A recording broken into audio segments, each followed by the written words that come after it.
the video. Okay, so this is what the editing software looks like that I have. It's called Adobe Premiere Pro, and I'm pretty sure you have access to it. I think Tom gave you all the Adobe stuff, so you would just have to like download it from the cloud and then sign in with your regular Kern High sign in. And so um, it looks harder than it is. I mean, I'm just breaking it down into bare bones. So this is my video, and this is my audio, and this is my text. And so you can scrub over your timeline to see where you're at. And it's really that simple. The hardest part would be for me is importing all of my files. So I record on my phone, but I have to get it onto my computer. So I plug in the iPhone to a USB port and it comes up as a drive, and I just drag the file over on my good days. On my bad days, it doesn't let me do that because I don't know what reason. So I have to like find another way to get it on my computer. And last night I just sent an iCloud link to my email, my Gmail, and then opened that link on my computer and then downloaded the file from the iCloud.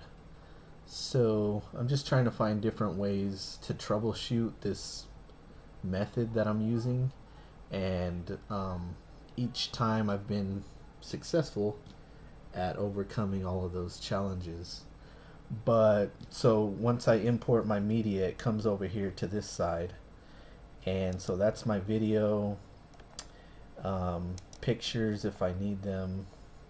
I did a little intro because I did an art drop in LA, so I took pictures along the way, and I did an intro of like the trip that I did, and I included a picture that was relevant for our discussion just because I thought it was cool. And then on this version, I edited all that out and just made a video of the demonstration and technique for other purposes. Like if my art drop is irrelevant in future classes, then I could just have this video and it will be more relevant. So one thing I've been doing is, well, let me show you how I do the text. The text is really easy. You kind of just put your timeline where you want the text, and then let's say I want it here, and then you click text and it'll create something once you click up here.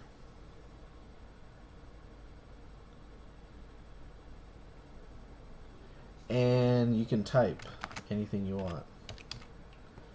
Alright, and it goes for however many seconds is the default, and you can make that longer if you need to. So that's how I put text, and at the beginning I have drawing fabric with Professor Rubio, and it runs for a couple seconds, and then the video stops, and you can move that wherever you want on the video. And that's pretty much it for that. I've been recording my audio after the fact, so I'll delete whatever audio came with this video here, and then to create this new audio I put my timeline where I want to start talking, and then I click the record button in a new audio timeline. So if I want a new audio here, I can just click it. It gives me a countdown recording as I watch the video on my screen. Okay, welcome back. This is Professor Rubio. Now I'm going to have two audios, but as I watch it, I can talk. Charcoal drawing with reference. So you can print these out. There's 3 choices. And I press spacebar and it stops. And it will create the audio in real time down there. And that's my new audio that I just recorded. And so you can watch your video and talk about what you're doing, you know, in real time. And it's been really awesome to do that. That way I don't have to really worry about talking while I'm demonstrating. I can just do it.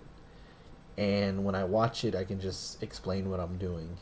And it's been really easy that way.